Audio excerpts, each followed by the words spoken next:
ಮುಂದಿನ ಲೋಕಸಭಾ ಚುನಾವಣೆಯಲ್ಲಿ ಚಿಕ್ಕಬಳ್ಳಾಪುರದಿಂದಲೇ ಸ್ಪರ್ಧೆ ಮಾಡುತ್ತೇನೆ ಅಂತ ಮಾಜಿ ಮುಖ್ಯಮಂತ್ರಿ ಹಾಗೂ ಸಂಸದ ವೀರಪ್ಪ ಮೊಯ್ಲಿ ಹೇಳಿದ್ರು. ಈ ಕುರಿತು ಮಂಗಳೂರಿನಲ್ಲಿ ಸುದ್ದಿಗಾರರ ಪ್ರಶ್ನೆಗೆ ಉತ್ತರಿಸಿದ ಅವರು, ಚಿಕ್ಕಬಳ್ಳಾಪುರದಲ್ಲಿ ಲೋಕಸಭಾ ಕ್ಷೇತ್ರದಲ್ಲಿ ಜೆಡಿಎಸ್ ಕೂಡ ಕಣ್ಣಿಟ್ಟಿದೆ. ಅದು ಗೆಲ್ಲುವ ಸೀಟು. ಅಲ್ಲಿ ಗೆಲುವಿಗಾಗಿ ಕಳೆದ 10 ವರ್ಷಗಳಲ್ಲಿ ನಾವಲ್ಲಿ ಅಂತಹ ಮನೋಭೂಮಿಕೆಯನ್ನ ಕಟ್ಟಿದ್ದೇವೆ. ಹಾಗಾಗಿ ಸ್ವಾಭಾವಿಕವಾಗಿ ಅಲ್ಲಿ ಕಣ್ಣಿರುವುದು ಸಹಜ.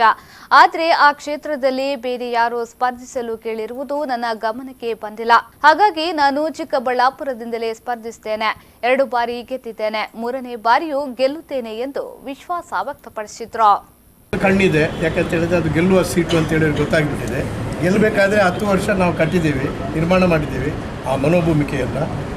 ಆದ್ದರಿಂದ ಅದು ಅವರಿಗೆ ನ್ಯಾಚುರಲಿ ಕಣ್ಣಿರ್ತದೆ. ಯಾಕಂದರೆ ಈ ಭಾಗದಲ್ಲಿ ಹಳೆ ಮೈಸೂರಿನಲ್ಲಿ ಕಾಂಗ್ರೆಸ್ಸು ಮತ್ತು JDSಗೆ ವಿರುದ್ಧ ಇರತಕ್ಕಂಥದ್ದು ಯಾವಾಗಲೂ ಕೂಡ ಅಸೆಂಬ್ಲಿಯಲ್ಲಿ ನಮ್ಮ ಗಮನಕ್ಕೆ ಇಷ್ಟು ಬರಲಿಲ್ಲ, ಅಥವಾ ಅವರು ಕೇಳ್ತಾರೆ ಅಂತೇಳಿ ನನ್ನ ಗಮನದಲ್ಲಿ ಬಂದಿಲ್ಲ. ಅದೇ ಇದರ ಹೊಂದಾಣಿಕೆ ಭಾಳ ಸುಮಧುರವಾಗಿ ಸಾಮರಸ್ಯತೆಯಿಂದ ನಡೀತದೆ, ಸಮನ್ವಯತೆಯಿಂದ. ಯಾಕಂದರೆ ಮೈತ್ರಿ ಸರ್ಕಾರ ಇರುವುದರಿಂದ ಮುಂದೆ ನಾವು ಪಾರ್ಲಿಮೆಂಟ್ ಚುನಾವಣೆಯಲ್ಲಿ ಕೂಡ ಸಮನ್ವಯತೆಯಿಂದ ಮುಂದೆ ಅಲ್ಲಿ 2 ಸಾರಿ ಗೆದ್ದಿದೆ. 3ನೇ ಬಾರಿ ಕೂಡ ಗೆಲ್ಲುವಂಥ ಎಲ್ಲ ವಿಶ್ವಾಸದ ಕಾರ್ಯಕರ್ತರು, ಮತದಾರರು ಕೂಡ ನಾನು ಪುನಃ ಕಂಟೆಸ್ಟ್ ಮಾಡಬೇಕು ಅಂತ ಅಪೇಕ್ಷೆ ಪಡ್ತಾರೆ.